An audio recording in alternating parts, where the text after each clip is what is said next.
Daqui pra frente. Olá, olá, olá! Bruno Maia na área, chegando para o décimo, isso mesmo, 10 episódios de Daqui pra Frente, contando com a audiência de alguns amigos como vocês. Muita coisa já rolou nesse período, desde que a gente começou, que foi basicamente no início da quarentena. Já estamos aqui entrando em agosto, com a audiência de vocês que estão aí nos acompanhando em alguns dos canais. Cada um deve estar vendo numa hora, num lugar, numa plataforma, então pode estar no YouTube, pode estar no Spotify, no Google Podcast, no LinkedIn, enfim, vários lugares que esse material pode ser escutado. O importante é pedir que vocês continuem nos ajudando a expandir a comunidade do Daqui Pra Frente, divulgar para quem se interessa por esse tema, né? Inovação, novos negócios baseados em tecnologia para o esporte. O programa ficou algumas semanas aí fora do ar e eu acho que o motivo ele é nobre e espero a compreensão de vocês, que foi a finalização do meu livro, Inovação é o Novo Marketing, que foi lançado na versão digital no e-book agora no mês de julho. Isso consumiu muito do meu tempo nesse último mês. Agora está chegando a versão física em breve nas lojas. Provavelmente quando você estiver escutando esse podcast já vai ser possível comprar em pré-venda o livro físico, ou talvez, se você ouvir mais para frente, já vai ter o livro físico mesmo, em lojas como a Amazon, Americanas e tal. Mas o importante é o inovaçãoeonovomarketing.com.br. Lá você tem todas as informações. Pode comprar a versão digital, versão física, o que você preferir. E saber mais informações sobre o curso. Vem aí um curso sobre tecnologia e negócios baseados em tecnologia para o esporte, muito inspirado no material do próprio livro, né? Então, isso fez com que atrasasse um pouquinho a retomada do Daqui Pra Frente, mas com certeza o motivo é nobre para quem acompanha esse projeto aqui. Deve ter visto bastante conteúdo meu. Fiz uma série de lives aí com alguns personagens importantes da indústria do entretenimento e do esporte, da tecnologia no Brasil, para fazer o lançamento do livro. Então, o Guilherme Belintani, presidente do Bahia, aí esteve o André Barros, criador do Desimpedido, esteve o VP do DAZN, Sérgio Flores, do Live Mode, Sérgio Lopes, enfim, diretor de inovação do Atlético Paranaense, diretor de inovação do superintendente de inovação do Cruzeiro. Foi bastante gente, tivemos Juca Kfouri, Mauro César Pereira, Vinícius Gomes, do Esportistas, que participou aqui do nosso primeiro Daqui Pra Frente. Então não faltou conteúdo ao longo do mês de julho. Infelizmente, Daqui Pra Frente ficou um pouquinho comprometido, mas chega de falar do que passou. Vamos olhar pra frente porque tem muito assunto, muita coisa rolando. E eu quero começar o programa de hoje, na verdade o programa de hoje é sobre esse assunto, a bolha da NBA, The Bubble.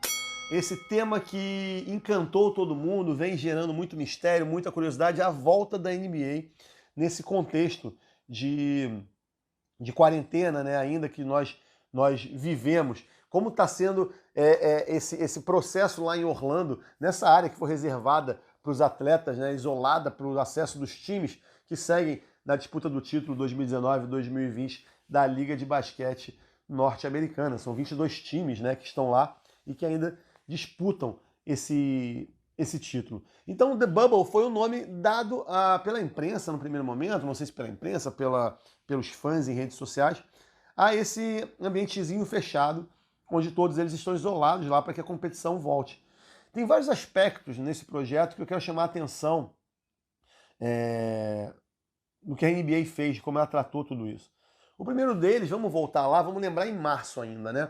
Quando esse podcast estava começando, um pouquinho antes, na semana antes dele começar, que foi exatamente, o podcast entrou no ar, se não me engano, dia 13 ou 14 de março, exatamente quando começa o isolamento social.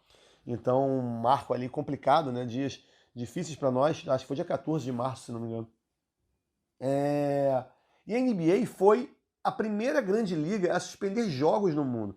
Vamos lembrar que na semana de 9 de março, a UEFA fez a primeira rodada das oitavas de final da Champions, mesmo com a Europa já vivendo um clima muito mais tenso de contaminação naqueles dias do que os Estados Unidos.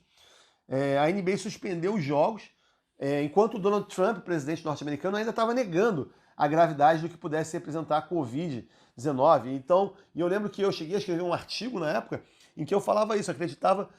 Um artigo não, perdão, foi um post que eu fiz no LinkedIn, em que eu dizia que acreditava que aquilo ali puxaria o bonde dos cancelamentos dos grandes eventos ao redor do mundo E não foi, e não deu outra. Foi um pioneirismo que o esporte, especialmente o futebol, poderia ter tido na Europa, que sofreu muito antes que o continente americano com essa doença, e o futebol não fez. Foi levando com a barriga.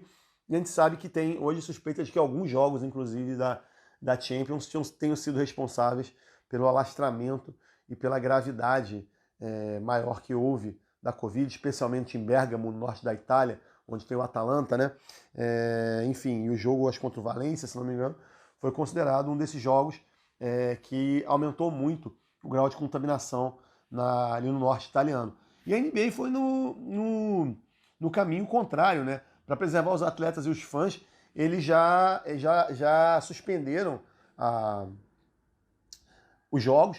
E eu lembro que eu cheguei a falar aqui no Daqui Pra Frente sobre a postura inicial do LeBron James, que quando o craque do Los Angeles Lakers hoje em dia, né, que quando soube da possibilidade de fazer as quadras, jogos com quadras fechadas, disse que não jogaria, não se apresentaria numa partida que não tivesse público, que isso não fazia sentido e que no fundo aquilo representava muito mais uma percepção do reconhecimento da importância das pessoas, do público, da audiência para a construção do espetáculo, na minha opinião, do que algum tipo de arrogância do LeBron. Tanto é que na época eu também me posicionei naquele primeiro momento contra a realização dos jogos com portões fechados, e meu ponto de vista era a partir de um olhar parecido, eu acho, com o do LeBron, de que o espetáculo não podia ser mantido apenas para atender o lado da TV. Ele não tinha o mesmo valor, e muito do que a indústria do esporte constrói é baseado nos valores gerados pelas ativações em loco, pela interação com o torcedor, pelo desejo de estar ali. E eu entendo que o jogo perde muito realmente quanto produto, inclusive para as marcas que anunciam. Elas não querem estar ali só na televisão, elas querem estar ali num contexto inspirador. Mas é claro que de lá para cá o cenário mudou muito, o contexto de retomada da NBA não foi o mesmo da interrupção. Enquanto naquela época a decisão foi tomada por uma avaliação talvez de precaução, que colocava a insegurança geral como um fator determinante ao interrompimento das competições, conforme o tempo foi passando e a gente entendeu que a quarentena seria muito mais longa do que se supunha, todo mundo começou a pensar como poderia se minimizar os prejuízos e a importância que havia de se criar novas situações de protocolo de segurança a partir da experiência global que vinha sendo construída dia a dia. Então a gente viu de perto aqui no Brasil, por exemplo, a confusão que foi a volta do futebol no país com os jogos do Campeonato Carioca.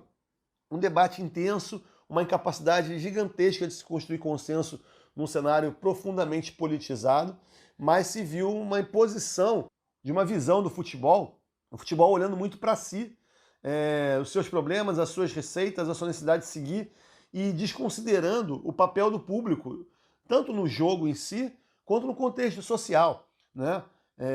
Os fãs estão vivendo dramas, estão perdendo pessoas, estão com amigos doentes, e o futebol resolveu que ele ia cuidar de si mesmo.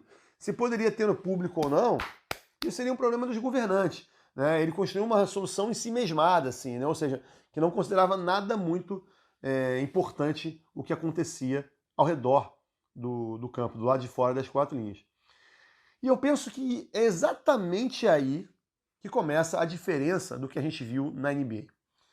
A decisão deles lá nos Estados Unidos de se criar um universo paralelo para que a vida do basquete não gerasse um comprometimento social da vida dos que não viviam profissionalmente do esporte, que tem no esporte de entretenimento, eu acho que foi o primeiro passo de respeito e do que eu acho que é a grande marca do trabalho da NBA, o foco completo na experiência do fã, na fancentricidade, que aliás é um dos temas que eu mais trato no meu livro Inovação é o Novo Marketing, né?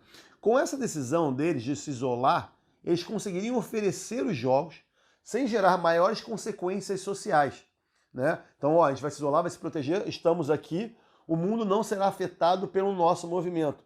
Tudo o que a gente tiver que fazer será feito num ambiente controlado. Não foi algo que o esporte sequer, o futebol no Brasil ou na Europa sequer cogitou até o momento, né? Barato isso não seria.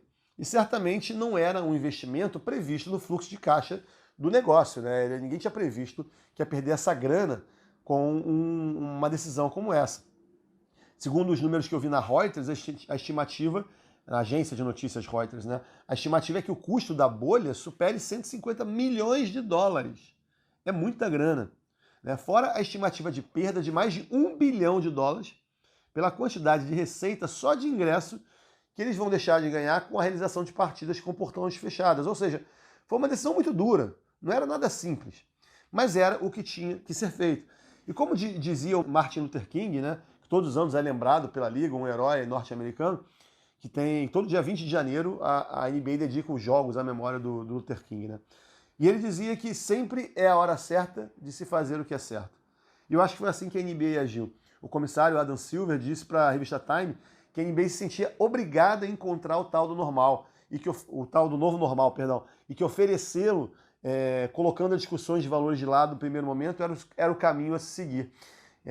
Que a NBA tinha um papel social na construção dessa nova atitude da gente em relação ao mundo. E não surpreende para mim nada a atitude da NBA nesse sentido. Já que existia esse desafio a ser encarado, eles começaram a fazer o quê? Buscar as melhores formas de realizá-lo, tanto do ponto de vista de produto, quanto da experiência, quanto do resultado financeiro, né? A área do isolamento começou a ser tratada pela imprensa com essa expressão de the bubble, ou seja, a bolha, e a partir desse universo completamente fechado, hermético, envolvido em mistério, que se cria um novo storytelling para a temporada do basquete nos Estados Unidos. A bolha passou a ser um personagem central do desejo de consumo dos fãs e o acesso restrito a ela passou a ser um ativo valiosíssimo. E nós já falamos aqui também, acho que no episódio 6, sobre o valor de negócio que o acesso pode representar no business do entretenimento hoje em dia. E usamos como mote para isso, inclusive, o valor inestimado da série The Last Dance, sobre a última temporada daquele time vitorioso do Chicago Bulls, do Michael Jordan, né, que foi um dos grandes fenômenos de comunicação na quarentena, na área do esporte, certamente o grande fenômeno que a gente viu até o presente momento. Lembrando que esse programa está indo ao ar na primeira semana de agosto de 2020. Ou seja, a NBA começou a trabalhar com uma forma que ela já conhecia, típica desse Star System norte-americano que cria as estrelas, né, essa restrição de contato com os astros, com uma forma de criar desejo, aspiração, a coisa do inalcançável, né, que move as pessoas pela curiosidade, pelo sonho. E a partir disso, uma série de conteúdos sobre a tal da bolha começaram a ser produzidos por dezenas de veículos, inclusive pela própria NBA, alavancando uma nova narrativa capaz de prender a audiência. Desde a chegada dos atletas, testes, protocolos de segurança, treinos, curiosidades, a rotina de quem está vivendo lá, a montagem do espaço, o custo que teria, as contradições, tudo virou assunto, fazendo com que o basquete, mais uma vez, transcendesse a própria quadra. Então, enquanto o futebol estava olhando para dentro das suas quatro linhas, o basquete norte-americano dava o exemplo que era olhar para muito além das quatro linhas, né? E aí que está a questão de visão. Não é questão de grana, não é questão de dinheiro, é questão de como você olha o produto. E eu acho que é nisso que a NBA dá aula, e é disso que a gente está falando aqui, e é isso que tem que ser entendido na atitude deles de criar a bolha. Não significa que a bolha é a única forma de se fazer uma história como essa acontecer, ou o esporte ser retomado, mas é uma alternativa criativa que foi gerada por eles. Afinal, tem muitos anos que a NBA aprendeu que o produto dela não se trata de basquete, mas de entretenimento. O basquete é o pano de fundo para aquilo tudo e o resto é o entretenimento do espectador. Ou seja, não há dúvidas de que essas histórias sobre a bolha vão habitar por décadas o imaginário dos fãs de basquete. Vão gerar dezenas de produtos, subprodutos, licenciamentos. Mais do que jogos, a NBA criou um fato que dificilmente a gente espera, dificilmente se repetirá. Né? A gente imagina não passar por essa situação novamente, então a bolha não deve acontecer duas vezes. E daí o seu valor único. Mas a coisa não parou nisso. Né? As janelas de oportunidade criadas por esse momento, vamos dizer assim, de exceção, permitiram também dezenas de testes, experimentos tecnológicos que em situação normal não caberiam, porque poderiam representar perdas expressivas de receita, uma interferência muito grande na dinâmica dos jogos, né?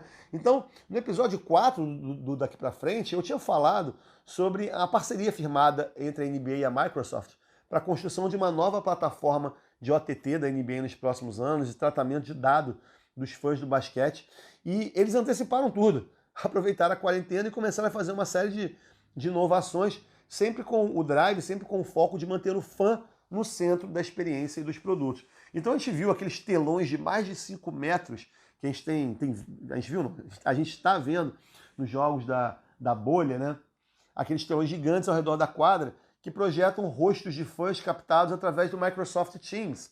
O uma das plataformas de videoconferências que hoje é mais usada no mundo, principalmente desde o início da quarentena, né? Então, através dele, permitiu-se que os fãs se aproximassem do jogo, vivendo uma nova experiência. E, além disso, isso servia também para que a liga melhorasse o aspecto visual do produto para a transmissão televisiva, que afinal era o que estava sendo oferecido, né? Era muito melhor um jogo com aquele telão cercando, com a presença de uns fãs, ainda que aquilo fosse estranho, não fosse natural para a gente, mas do que as imagens de ginásios vazios, como a gente viu no caso do futebol, com os estádios sempre vazios, né? No máximo com algumas fotos de pessoas estáticas ali projetadas nas cadeiras. Então, além disso, eles ainda matavam com muita classe esse outro aspecto importantíssimo, que é o da criação de uma identidade visual nova, específica. Lembrem-se vocês que os grandes campeonatos do mundo, a UEFA, a Copa do Mundo e tal, eles têm uma identidade visual do estádio. O estádio tem uma cara, ele não parece o Maracanã, o Morumbi, o Allianz Parque. Não, eles parecem o estádio da Copa, né? Você marca visualmente os eventos. E a NBA fez com que criasse uma identidade específica para a bolha. Com esses telões presentes, a iluminação da quadra começa a ser diferente para que os telões imprimam na TV, né? A disposição dos bancos de reserva, as posições de câmeras, tudo isso foi alterado. Em qualquer época que lá na frente, que a gente venha assistir um take dos jogos realizados na bolha, a gente vai saber a que período aquilo se refere. Aquilo será diferente de tudo que a gente já viu e verá de novo depois no basquete. Tudo tem se tornado único, né? Isso uma grande aula da NBA nesse momento. No plano, por exemplo, das câmeras, eu chamo a atenção de uma das grandes novidades, foi a inclusão de um trilho automático paralelo à linha lateral da quadra, vamos dizer assim, embaixo do campo de visão da câmera, que a gente vê o enquadramento natural do jogo, né? Tem um trilho que corre ali com uma câmera automática, que foi colocado na posição da primeira fila.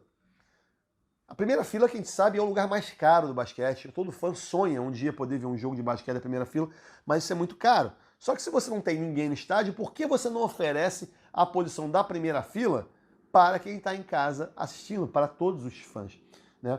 Essa é uma perspectiva visual inédita, porque ela requer você matar a primeira fila, né? Você compromete a visão de quem está ali, realmente, num ginásio é mais complicado de fazer. A câmera fica posicionada nesse trilho na altura que estaria mais ou menos o olhar de quem está sentado na primeira fila. Ela não é alta na altura dos atletas, ela não é tão baixa, ela é como se estivesse sentado vendo. E com isso, essa angulação faz com que os jogadores cresçam em estatura em relação aos planos que a gente está acostumado a ver. Eles ficam maiores, né? A proximidade com a quadra, nesse nível, ela é completamente inédita. É um tipo de perspectiva visual que talvez só tenha sido utilizada pelo videogame. Algumas dessas mudanças fazem com que a gente perceba o jogo de uma maneira muito especial, muito única. Você tem a sensação de que você está vivendo algo novo, interessante, e que vai te envolvendo nesse reencontro, vamos dizer assim, do fã com o basquete. Algumas mudanças também foram sentidas no aplicativo do League Pass, né, do NBA League Pass, que é a plataforma que a NBA oferece para você assinar e assistir os jogos. Como tem uma área lá chamada Tap to Cheer, que você toca para torcer, né, para declarar a torcida para os seus times. E quem declarar que está torcendo para um time ou para o outro concorre a rodadas de contato virtual com jogadores da sua franquia de preferência. Então isso cria um outro tipo de engajamento através da inovação tecnológica, que também foi incorporada em outros aspectos, como, por exemplo, no monitoramento das distâncias de 1,5 metro entre as pessoas, né, que os atletas têm dispositivos dentro da bolha para, se quiserem utilizar, para saber se tem alguém mais perto do que deveria, que disparam sinais sonoros, e também outros dispositivos que acompanham as condições de saúde de cada atleta através de um anel, de um modelo de anel, que foi chamado de Oura, pelo que eu consegui apurar, e que avalia sintomas como alteração de frequência cardíaca e ajudam dessa forma a detectar qualquer situação excepcional nos atletas precocemente. Esses dispositivos não foram recebidos com unanimidade, tanto que o protocolo da NBA colocou eles como opcionais para os atletas, como forma de dar mais segurança, mas que, assim, quem se incomodou mais com o aspecto de privacidade do que com a precaução de saúde, o uso é opcional, o cara pode não querer usar. Mas é garantido aos atletas também todos os acessos aos dados coletados, e há uma série de termos de confidencialidade protegendo essas informações. Então, tentou-se conciliar o que era necessário para a saúde, mas também com o bem-estar individual de cada um dos atletas, que nunca tinha passado por uma situação como aquela, e certamente não havia previsões contratuais para todas as novas atitudes necessárias para a realização do jogo. Então o bom senso foi praticado, né? Enfim, eu tenho muita curiosidade ainda de ver, cara, quantas micro-histórias, vamos dizer assim, vão surgir de dentro da bolha até o dia 13 de outubro, que é quando está previsto o fim da temporada. Daqui para frente eu falo muito de criação de conteúdo, narrativas, storytelling, acesso, gestão de dados, fancentricismo, né? Tudo que a NBA, mais uma vez, dá aula, cara, dá aula. Assim. É um prazer muito grande como profissional dessa área acompanhar o que esses caras têm feito, como eles apontam caminhos do futuro, e a gente vê o futuro chegar mais cedo através do como a NBA trata o seu produto em relação com o seu fã.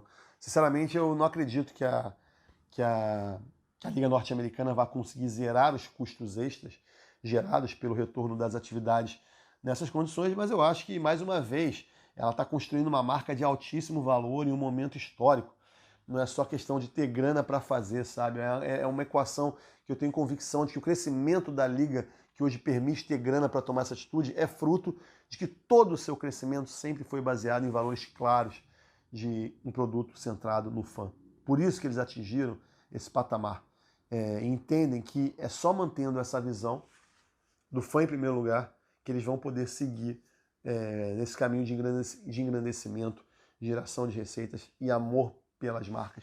Não é pela decisão unicamente focada no momento de agora, né? Você tem que olhar que o produto esporte, o produto entretenimento, ele é de longo prazo, para muito, muito além da gestão de um presidente de um clube associativo que fica 3 anos, 2 anos, 4 anos no cargo, né? E que é o que, infelizmente, a gente vê reger os interesses no futebol brasileiro.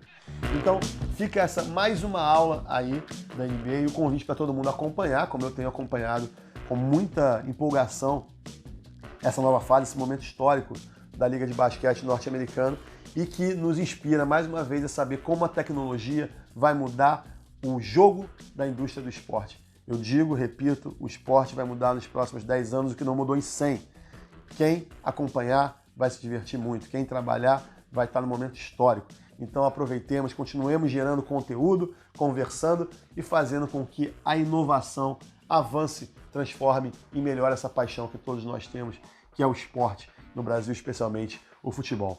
Mais uma vez agradecendo todo mundo que acompanhou esse episódio do Daqui Pra Frente, 10º episódio, reforçando o pedido para que vocês compartilhem, cara, manda para alguém que gosta desse assunto, que gosta de basquete, que gosta de inovação, tecnologia, que gosta de futebol também, que está acompanhando essas discussões todas envolvendo clubes, streamings, plataformas, enfim. Muito obrigado a todos vocês por acompanhar mais uma vez no Spotify, LinkedIn, YouTube, Google Podcast. No meu site www.brunomaia.cc você também encontra todos os episódios antigos, material sobre o meu livro, artigos que eu escrevi, uma série de coisas sempre focado em como a inovação pode colocar o fã no centro do esporte e fazer com que assim essa indústria seja transformada. Obrigado a todo mundo por ter acompanhado, pelo apoio. Quem puder, compra o livro www.inovaçãoelnovomarketing.com.br, divulga e ajuda a fomentar essa cena de transformação do esporte em que eu tô, como muita gente, inserida e ansioso por ver cada vez mais isso implementado. Gente, mais uma vez, obrigado mesmo de coração pelo acompanhamento de vocês aí. Beijo grande, até a próxima, valeu! Daqui pra frente.